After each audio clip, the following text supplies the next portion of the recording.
मेरा नाम कविता है। मैं मुंबई जेल की एक महिला जेलर हूँ।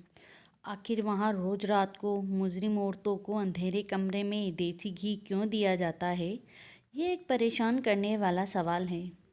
इस राज को जानकर आपके भी रोंगटे खड़े हो जाएंगे। मुंबई जेल का एक खौफनाक वाकया। ये रात एक डरावनी रात थी, जब हमारे घर में अचानक से दरवाजे पर दस्तक हुई। सब घर वाले शहर से बाहर शादी में गए हुए थे और मैं इस वजह से नहीं जा सकी थी क्योंकि मेरे एनुअल एग्ज़ाम चल रहे थे। माँ ने नौकरानी को कह दिया था कि मेरे साथ यहाँ 2-3 दिन रह ले, मगर अचानक शाम को ही नौकरानी के बच्चों की तबीयत खराब हो गई तो उसे बेचारी को जाना पड़ा। मैंने दरवाजे और खिड़कियाँ अच्छी तरह से बंद कर लिए थे और आराम से सो गई। जब अचानक दरवाजे पर दस्तक हुई, मेरी नींद खुल गई और मैं घबराकर उठी और मैंने सोचा कि इतनी रात को कौन आएगा। मैं पहले तो डर गई कि रात के इस वक्त कौन आया है। बाहर से किसी की आवाज़ आई, प्लीज़ दरवाज़ा खोलिए, मुझे मदद की बहुत ज़रूरत है, मैं ज़ख्मी हूँ, प्लीज़ दरवाज़ा खोलिए। इन दिनों वैसे भी शहर के हालात बहुत ख़राब चल रहे थे। मैं सोच में पड़ गई कि दरवाज़ा खोलूं या नहीं खोलूं। इस बार फिर एक औरत की आवाज़ आई, प्लीज़ दरवाज़ा खोल दीजिए वरना वो मेरी जान ले लेंगे। मैं किसी को मुसीबत में नहीं देख सकती थी, इसलिए मैंने फैसला किया कि मैं दरवाज़ा खोल देती हूँ। क्या पता किसी को मेरी मदद की ज़रूरत हो। मैंने दरवाज़ा खोला तो बाहर एक औरत खड़ी हुई थी और मुझे देखकर जल्दी से अंदर आ गई और दरवाजे को बंद कर दिया। मैंने ध्यान से उसको देखा तो वह लगभग 30 साल की एक खूबसूरत जवान सी लड़की थी। उस वक्त उजड़े हुए हालातों में बेचारी बहुत ही परेशान लग रही थी। उसकी हालत बहुत गंभीर थी। उसकी गंभीरता उसकी खूबसूरती को छुपा रही थी। माथे पर खून लगा हुआ था। वह बहुत बुरी तरह से जख्मी हो गई थी।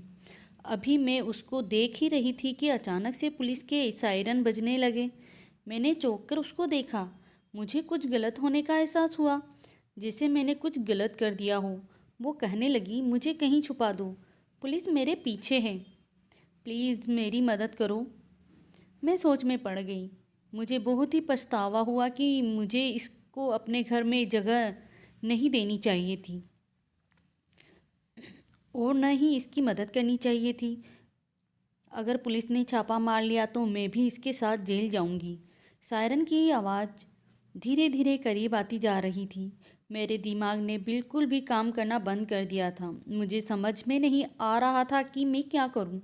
वो खुद ही घर के अंदर भागकर चली आई। मुझे होश आया तो मैं भी उसके पीछे भागी। वो कहने लगी, अभी थोड़ी देर में पुलिस घरों की तलाशी लेना शुरू कर देगी, मुझे कहीं छिपने की जगह बता दो जहाँ मैं छुप सकूं। मैंने डरते हुए पूछा, कौन हो तुम और पुलिस क्यों तुम्हारे पीछे है? वो कहने लगी, तुम्हें भगवान का वास्ता अभी मुझे छुपा दो कहीं भी, मैं तुम्हारे सारे सवालों का जवाब दूंगी। मैं कसम खाकर कहती हूँ कि मैं तुम्हें कोई नुकसान पहुँचाने के इरादे से नहीं आई हूँ और न ही पहुँचाऊँगी, मेरा भरोसा करो। उसी वक्त बाहर से स्पीकर के जरिए ऐलान हुआ, एक खतरनाक महिला कैदी जेल से फरार हो गई है। अगर किसी ने उसे पनाह दी है तो वो खुद उसे बाहर निकाल दे, वरना अभी थोड़ी देर में पुलिस तलाशी लेना शुरू कर देगी। वो कहने लगी, देखो, मुझे जल्दी से छुपाओ वरना मेरे साथ तुम भी मुसीबत में फंस जाओगी। उसकी बात सुनकर मैं जल्दी से छत पर उसको पानी वाली टंकी के पास ले गई। मैंने कहा, जहाँ भी छुपोगी पुलिस तुम्हें ढूंढ ही लेगी, इसलिए जान बचाने का एक हल यही है कि तुम इस पानी वाली टंकी के अंदर कूद जाओ। पानी ठंडा हो रहा था, लेकिन मेरी राय पर उस औरत ने मुझे यूँ देखा जैसे मेरा दिमाग खराब हो गया हो। इतने ठंडे पानी में मैं उसे कूदने की राय दे रही थी। मुझे लगा जैसे वो मुझसे कहेगी कि इतने ठंडे पानी में कूदने से तो बेहतर है मैं खुद को पुलिस के हवाले कर दूं। मगर अगले ही पल वह ढक्कन उठाकर टंकी में कूद पड़ी। मैं वहाँ से टंकी का ढक्कन बंद करके नीचे चली गई। 2 मिनट बाद ही मेरे दरवाजे पर दस्तक हुई।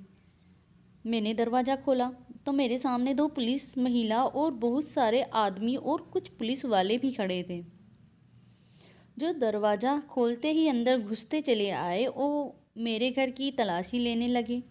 और महिला पुलिस अधिकारी मुझसे सवाल पूछने लगी, तुमने किसी को देखा तो नहीं या किसी को अपने घर में जगह दी हो? मैंने कहा, मैं तो अभी सोकर उठी हूँ और मुझे इस बारे में कुछ भी नहीं पता। आप किसकी तलाश कर रहे हैं? पुलिस वाले नीचे से तलाशी लेकर ऊपर छत पर आ गए तो मेरी जान को बनाई। मेरी सांस अटकने लगी कि कहीं इनको पता न चल जाए कि वह औरत कहाँ है। मगर इतना मुझे यकीन था कि इनका ध्यान पानी वाली टंकी की तरफ नहीं जाएगा। मेरा अंदाज़ा बिल्कुल सही था और सही ही साबित हुआ। वो खाली हाथ नीचे चले आए। पहले वाला कहने लगा, मैडम जी वो इस घर में नहीं है। मेरा ख्याल है कि वो इस इलाके से निकल गई है। बातें करते वक्त वो सब घर से बाहर निकल गए तो मैंने सुकून और चैन की सांस ली। उनके आपस की बातों से पता चला कि वो मुंबई जेल से इस औरत को ढूंढते हुए यहाँ तक पहुँच गए। पुलिस वालों के जाने के कुछ ही मिनट में मैं जल्दी से ऊपर गई और टंकी का ढक्कन हटाकर उसे बाहर निकाला। ठंडे पानी की वजह से वो थर थर काँप रही थी। अगर मैं 10 मिनट और वहाँ नहीं जाती तो शायद उसको मरा हुआ पाती। मैं उसे नीचे ले आई और उनको हीटर के पास बैठा दिया। मैंने उसको अपने कपड़े दिए तो उसको थोड़ा होश आया। मेरे कपड़े बदलकर वो रजाई लेकर हीटर के पास बैठ गई। मैंने सोचा अब अगर इसकी मदद कर रही हूँ तो बेचारी के लिए कुछ खाने पीने का भी ले आती हूँ। मैंने उसके लिए चाय बनाई और खाना गर्म करके उसके पास ले आई। न जाने क्यों उसके चेहरे को देखकर मुझे नहीं लग रहा था कि वो एक मुजरिम है। थोड़ी देर तक उसकी हालत में सुधार आ चुका था।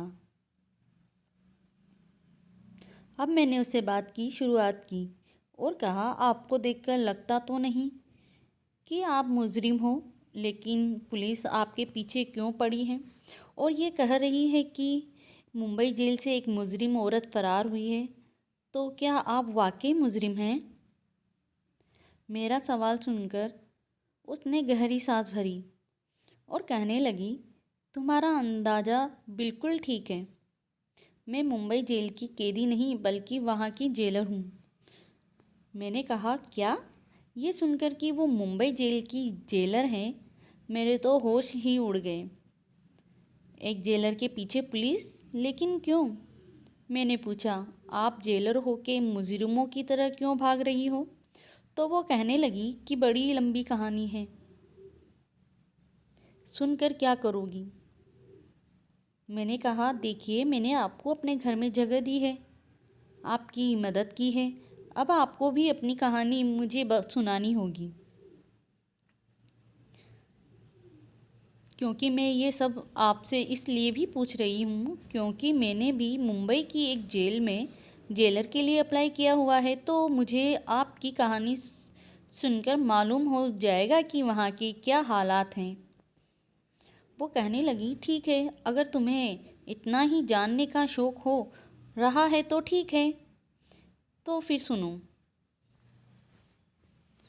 मेरा नाम गौरी है और मैं एक बहुत अच्छे और इज्जतदार ख़ानदान से ताल्लुक़ रखती हूँ। हम 2 बहनें और 2 भाई हैं। मेरे पिताजी मुंबई के थाने में हवलदार थे। मेरे पिताजी ने बचपन से ही हमें सच्चाई और ईमानदारी का सबक पढ़ाया था और यही समझाया था कि अपने काम से हमेशा वफ़ादार रहना चाहिए, चाहे काम कितना ही मामूली क्यों न हो और रुतबा चाहे छोटा मिले या बड़ा, कभी भी अपने ईमान का सौदा मत करना। मेरे पिताजी एक सच्चे और ईमानदार हवलदार थे। अपनी सारी जिंदगी नौकरी के दौरान उन्होंने कभी भी 1 रुपए की भी रिश्वत लेना गवारा नहीं समझा। पिताजी के साथ दोस्तों ने अपने घर पक्के कर लिए और अच्छी ज़िंदगी गुजारने लगे थे, मगर हमारा गुजारा गरीबी के कारण मुश्किल से ही हो रहा था। मैं पिताजी की बहुत लाडली बेटी थी, इसलिए अक्सर घर के हालात से तंग आकर मैं भी उनसे कहती थी कि पिताजी, आप अपने साथ के लोगों को ही देख लीजिए, उन्होंने किस कदर तरक्की कर ली है, उनसे ही कुछ सीख लीजिए। उन लोगों के घरों में सब तरह के ऐशो आराम हैं। लोगों के घर रोज़ाना अच्छे अच्छे पकवान बनते हैं और हमारे यहाँ वही रूखी सूखी, और हम लोग तो दिवाली पर भी अच्छे पकवान नहीं बना पाते। हमें तो कुछ अच्छा देखने को भी नहीं मिलता, खाना तो दूर की बात है। उनके बच्चे कितने अच्छे स्कूल और कॉलेज में पढ़ते हैं और हम लोग तो सरकारी स्कूल में जाते हैं। बाद में हमें नौकरी भी वैसी ही मिलेगी, कोई भी छोटे से क्लर्क जैसी।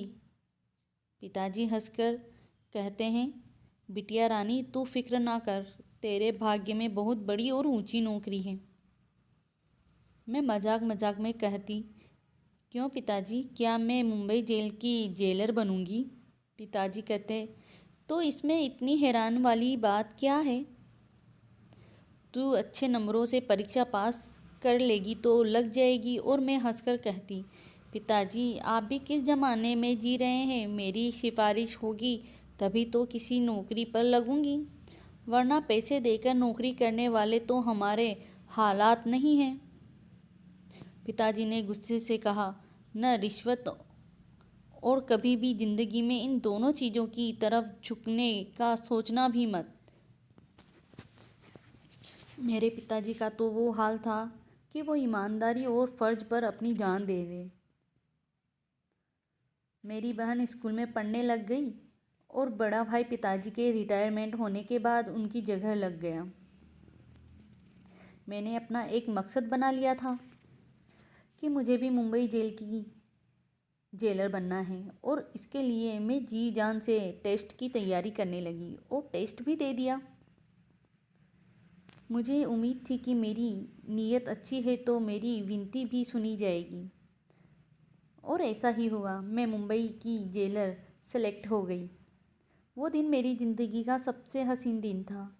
मेरे सारे ख्वाब पूरे हो गए थे।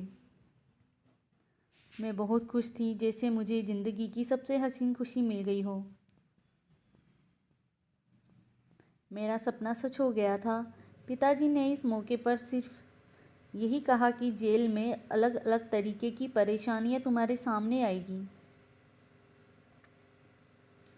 बस ख्याल रखना, ईमानदारी से अपनी ड्यूटी को अंजाम देना। मैंने अपनी ड्यूटी संभाल ली। मुंबई जेल एक बड़ी जेल थी और औरतों की एक बड़ी तादाद वहाँ पर कैद थी। शुरू के दिन थे और मुझे बहुत अच्छा लग रहा था, जैसे मेरे पास एक पावर थी। वहाँ सैल्यूट करती तो मेरा सीना फ़ख्र से चौड़ा हो जाता। गोरी यहाँ तक की कहानी सुनाकर चुप हो गई। मुझे उसका यूं चुप होकर रुक जाना बेचैन कर गया। मैं उसकी कहानी में यूं खो गई थी कि मुझे ऐसा महसूस हो रहा था कि जैसे ये सब मेरे सामने हो रहा हो। मैंने बेचैनी से कहा, गोरी, फिर क्या हुआ? आगे बताओ ना। वो सांस लेकर दोबारा से शुरू हो गई।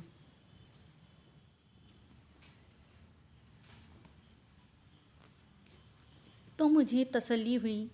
वहाँ औरतों की उनके जुर्म के मुताबिक कैद किया गया था। रोज़ सवेरे 6 बजे जेल के दरवाजे खोल दिए जाते थे। उनके बाद औरतें नाश्ता करती और उनके बाद उनसे काम शुरू करवा दिया जाता था। कुछ औरतें चक्की पीसती थी, कुछ सिलाई करती थी, और जो नौजवान लड़कियां थीं उनको पढ़ाया लिखाया जाता था ताकि वो वहाँ से निकलने के बाद कुछ बनकर निकले। शाम को सूरज डूबता और जब रात होने का आती उनको खाना दिया जाता और उनको वापस जेल में भेज दिया जाता। शुरू शुरू के दिनों में इतना अंदाज़ा नहीं था कि यहाँ किस किस के ग्रुप बने हुए हैं, मगर धीरे धीरे मुझे पता लग गया कि किस औरत ने किसके साथ और क्यों दोस्ती कर रखी है। जैसे फिल्मों में दिखाया जाता है कि एक जेल उससे कहीं बढ़कर खौफनाक होती है। औरतें जो बहुत खतरनाक जुर्म के नतीजे में पकड़ी गई थी उनको अलग अलग सेल में रखा जाता था।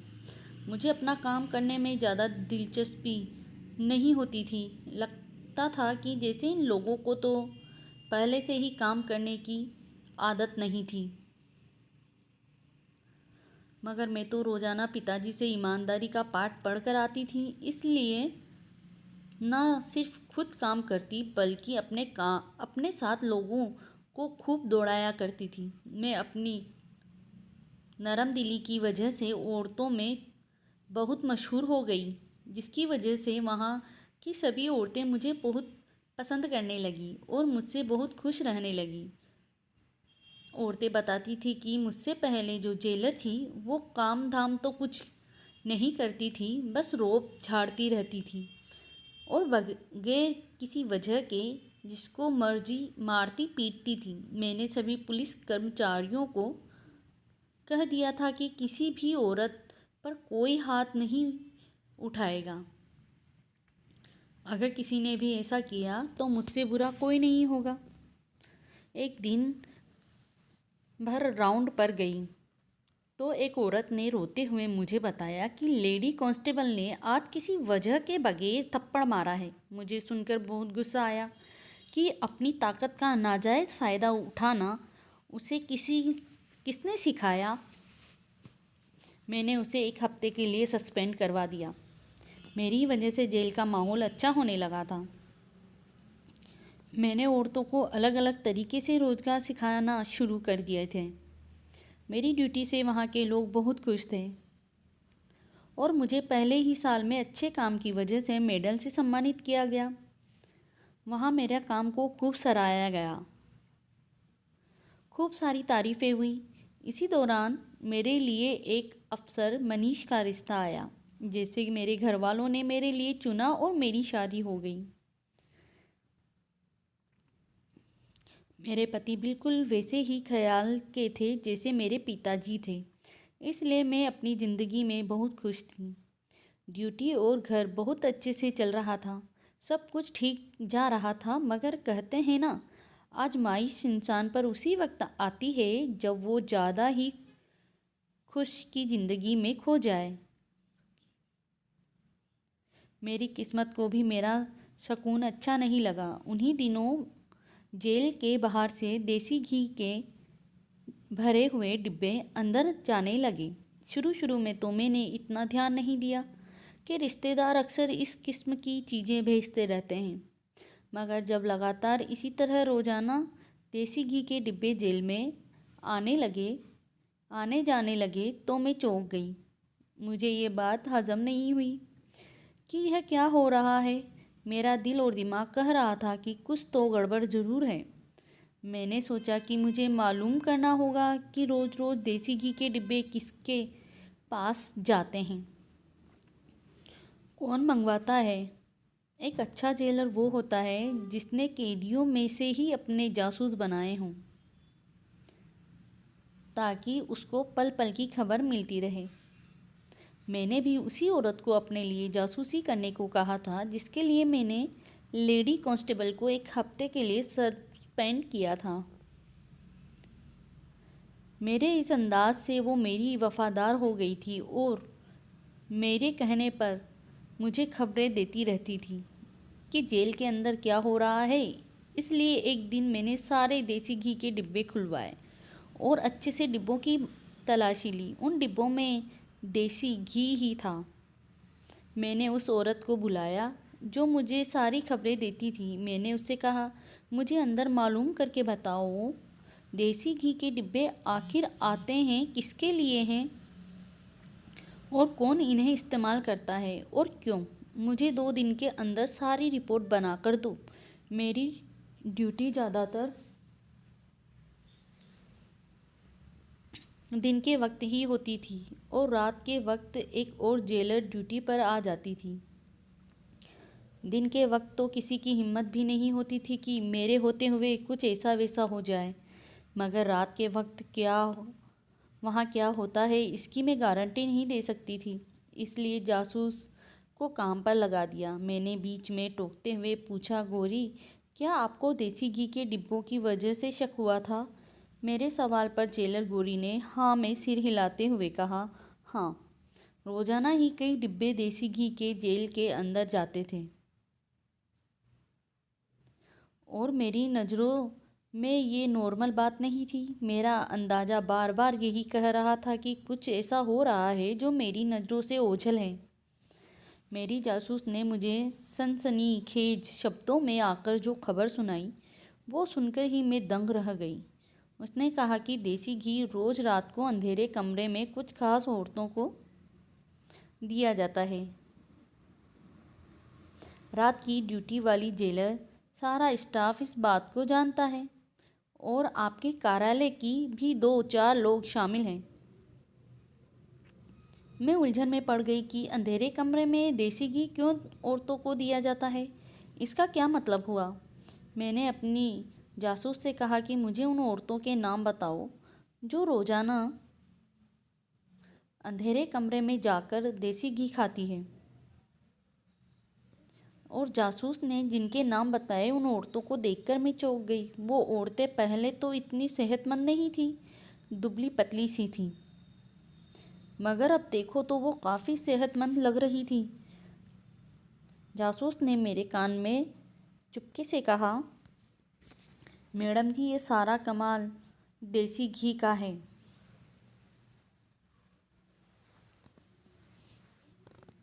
ये इतनी सीधी बात नहीं थी कि मैं नज़रअंदाज कर देती। मुझे एहसास हुआ कि इस मामले की तह तक मुझे जाना चाहिए।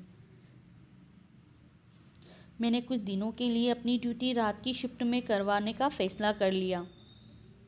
मैंने देखा कि मेरी रात की शिफ्ट की खबर बहुत सारे लोगों के दिलों पर बिजली बनकर टूटी थी।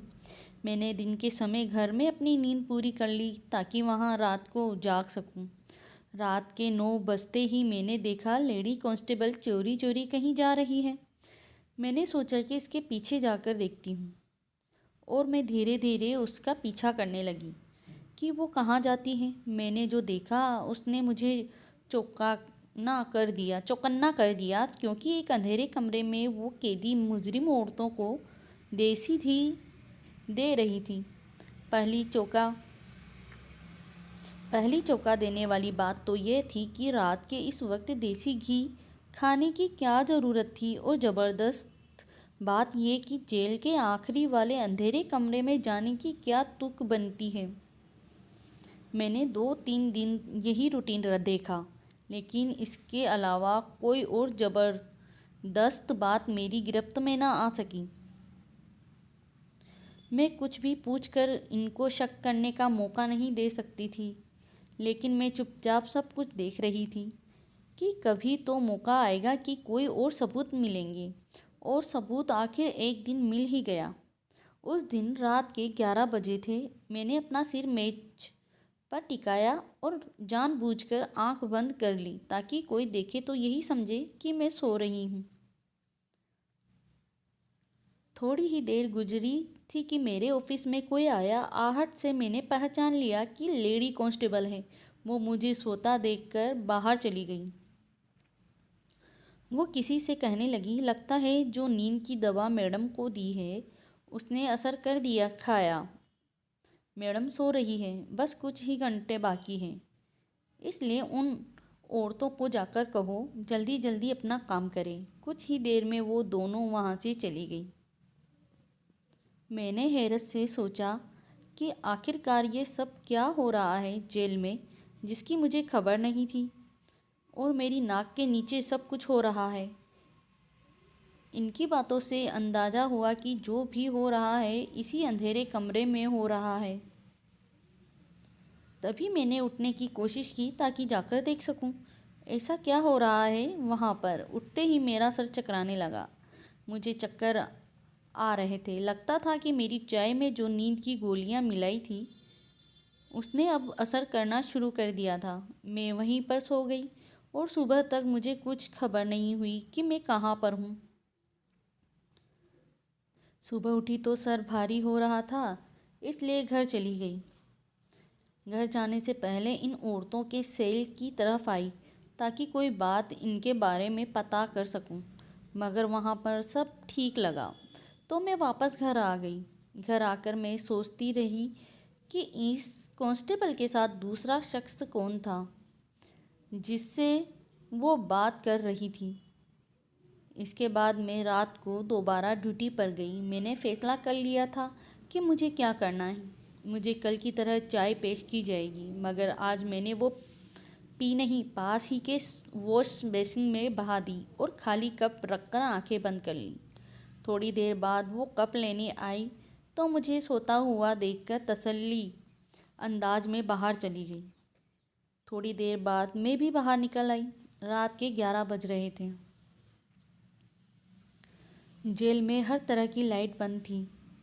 हर तरफ अंधेरा ही अंधेरा था। मैं चुपचाप उस तरफ बढ़ गई जहाँ पर अंधेरे कमरे में वो उड़ते रहती थी। वो रोज़ देसी घी खाती थी, लेकिन आज वहाँ उस कमरे में अंधेरा नहीं था। किसी ने मोबाइल की टॉर्च ऑन करके रखी थी। मैं एकदम उन सब पर चिल्लाई और मैंने चेक करके कहा कि ये सब क्या हो रहा है। जो नज़ारा मेरे सामने था उसे अपनी आंखों के सामने देखकर मुझे भी यकीन नहीं आ रहा था। मेरा स्टाफ इतनी घिनौनी साजिश में शामिल है। वो औरतें सुरंग खोद रही थीं। उन्होंने अच्छी खासी सुरंग खोद हुई थी। जाने कितने हफ्तों से या महीनों से यह काम किए जा रही थी। वह औरतें कत्ल के जुर्म में जेल में आई गई थी और अदालत की तरफ से उन दोनों को उम्र कैद की सज़ा सुनाई गई थी। वो दोनों यहाँ से फरार होने के लिए सुरंग खोद रही थी और इस काम में मेरा पूरा कार्यालय भी शामिल था। लेडीज कांस्टेबल का यूं मुझे सामने देखकर सांस रुक गया। उसके हाथ से मोबाइल नीचे गिर गया, जिसके टॉर्च ऑन करके वो उनके सर पर खड़ी थी। वहाँ सुरंग खोदती थी, इसलिए देसी घी खाती थी, क्योंकि सुरंग खोदना आसान काम नहीं होता। इसके लिए बहुत ताकत चाहिए होती है। वो देसी घी खाकर रोजाना 3-4 घंटे सुरंग खोदने पर लगा देती थी। वहाँ खड़े खड़े ही मैं सब कुछ समझ चुकी थी और सारी कहानी मेरी आंखों के सामने थी और मैं सब कुछ समझ गई थी। मैंने लेडी कांस्टेबल को पूछा, और कौन है तुम्हारे साथ मिला हुआ? कल मैंने तुम्हें किसी से बात करते हुए सुना था। वो कौन था? वो बहुत घबराई हुई थी। मेरे बार बार पूछने पर भी उसने कुछ नहीं बताया। तो मैंने कहा कि ठीक है, मैं हाई कमिश्नर से बात करती हूँ। जब तुम्हें नौकरी से निकाला जाएगा तो तुम्हें पता चल जाएगा। मेरी बात सुनकर वो बहुत ज़्यादा डर गई थी। कहने लगी, प्लीज़ किसी को फ़ोन मत कीजिए। अभी मैंने फ़ोन उठाया ही था कि मेरे सर पर किसी ने बहुत ज़ोर से वार किया और मैं बेहोश होकर वहीं पर गिर गई। होश में आई तो मैंने देखा कि मैं खुद भी जेल के ही एक कमरे में कैद थी। मुझे याद आया कि मैं फ़ोन करके जानकारी देने वाली थी कि किसी ने मेरे सर पर वार कर दिया। वो लेडी कांस्टेबल के अलावा और कोई नहीं हो सकता था।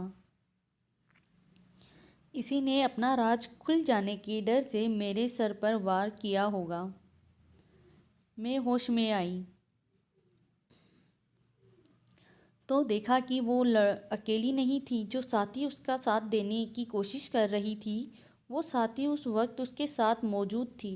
लेकिन इसकी साथी को देखकर मेरे सर पर कयामत टूट पड़ी। मुझे यकीन नहीं आया कि वो नाइट शिफ्ट वाली जेलर थी। मुझे तो लगता था कि जैसे वह एक लापरवाह लड़की है, मगर वो इतनी घटिया निकलेगी कि कानून की वर्दी पहनकर गैर कानूनी कामों को अंजाम देगी। फिर इन दोनों औरतों ने मिलकर मुझे कैद कर लिया था। दोनों मिली हुई थी। इन्हीं दोनों की मदद से वो कैदी औरतें सुरंग खोद रही थी और इस मदद के बदले वहाँ के कांस्टेबल को बहुत सारे पैसे दिए गए। पैसों की लालच में आकर ऐसे गैर कानूनी कामों को अंजाम दिया जाता था। बाद में मुझे मालूम हुआ कि मामला इससे भी ज़्यादा गंभीर हो चुका है। जो देसी घी जेल के अंदर चेक होकर आता था, उस देसी घी में खास एस्टेरॉइड शामिल किए जाते थे, जिसके रोज़ाना इस्तेमाल से इंसान को उसकी आदत हो जाती है। देसी घी चोरी चोरी अंदर बेचा जाता था। ये कोई मामूली देसी घी नहीं था। ये सारा काम रात के वक्त इस जेलर की मौजूदगी में निहायत चोरी चुपके होता था। इस जेलर ने ये सारी बात मुझे खुद अपने मुंह से बताई। उसने अपने सारे जुर्म मेरे सामने कबूल किए, लेकिन वह नहीं जानती थी कि इसने मुझे मेरे ही जिस दफ्तर में कैद किया है, वहाँ तो मैंने पहले से ही एक कैमरा लगा कर रखा हुआ था, जो सारी बातें रिकॉर्ड कर रहा था। मुझे जब भी किसी से उसका जुर्म कबूल करवाना होता था और उसका बयान इसी कैमरे में रिकॉर्ड हो जाता था, जो बाद में एक सबूत के तौर पर काम आता। उसने मेरी तरफ से कोर्ट को ऑफिशियल तौर पर एक छुट्टी का खत पोस्ट कर दिया, ताकि मेरा गायब होना पूरी तरह से किसी को खटके नहीं। इसके बाद उसने मेरी पहचान के अनुसार एक रिपोर्ट बनाकर कोर्ट को भेज दी, जिसमें मुझ पर संगीन आरोप लगाए गए थे।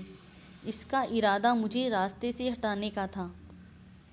आज शाम जैसे ही वो मेरे लिए खाना लेकर कमरे में आई, तो मैं उस पर काबू पाकर वहाँ से फरार हो गई और तब से वह मेरे पीछे लगी है ताकि मुझे पकड़ सके। ये थी मेरी सारी कहानी, जिसको सुनने के लिए तुम इतनी बेचैन थी। मैंने सारी कहानी सुनकर भी हिचकिचाते हुए गोरी से पूछा, लेकिन अब आप अपनी बेगुनाही कैसे साबित करेगी? जेलर गोरी कहने लगी, मुझे बस किसी भी तरह वो खुफिया कैमरा अपने कब्जे में करना है। सारी बातचीत रिकॉर्ड है, मगर यही मैं सोच रही हूँ कि अब मेरा वहाँ जाना तो खतरे से खाली नहीं है। जब तक मैं अपनी बेगुनाही साबित नहीं कर लेती, तब तक मैं कहीं नहीं जा सकती। किसी भी तरह से मुझे उस कैमरे को हासिल करना होगा। मैंने कहा कि मैं आपकी मदद कर सकती हूँ। गोरी मुझे हैरान होकर देखने लगी। मैंने जेलर के लिए अप्लाई किया हुआ है। मेरा ख्याल है आपको नौकरी से भी निकाल दिया गया है। तभी तो दूसरी जेलर के लिए अखबार में विज्ञापन दिया गया था। मैंने अप्लाई कर रखा है और अब के टेस्ट देने जाना है। अगर मेरा सिलेक्शन हो गया तो आपकी बेगुनाही मैं खुद साबित कर दूंगी। मैंने जेलर गोरी को कहा कि मेरे सब घर वाले ऋषिकेश शादी में गए हुए हैं। आप जब तक चाहें यहाँ पर रह सकती हैं।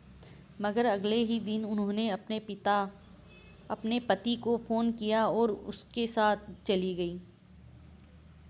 मुझे ये सारी कहानी जानकर इस बेचारी के लिए बहुत दुख हुआ था। गोरी एक ईमानदार जेलर थी। मैंने अगले दिन पेपर दिया और विनती करने लगी कि मैं जेलर के तौर पर अपॉइंट हो जाऊं।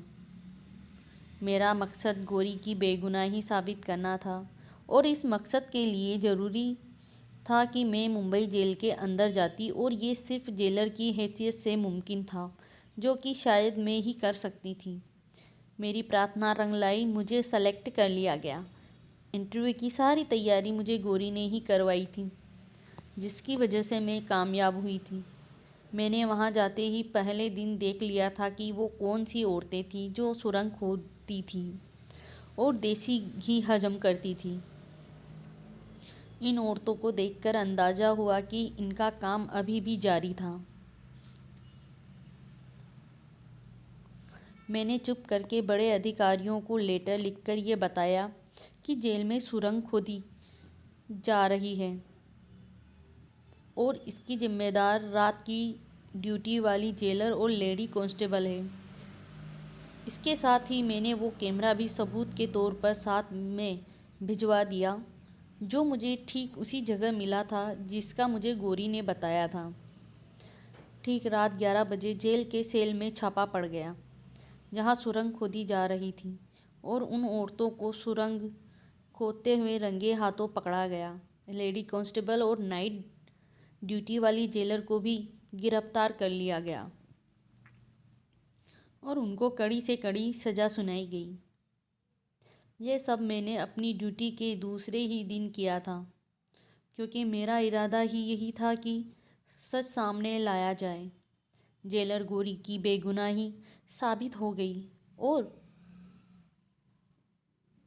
उसे उसकी पोस्ट दोबारा से दे दी गई। मुंबई जेल की नाइट ड्यूटी और जेलर की पोस्ट गौरी को दे दी गई और दिन की ड्यूटी मुझे दे दी गई। जेलर गौरी ने मेरा बहुत शुक्रिया अदा किया और मुझसे कहा कि तुम्हारा बहुत एहसान है कि तुमने मेरी मदद की, और अब मेरी जेलर गौरी के साथ बहुत अच्छी दोस्ती हो गई।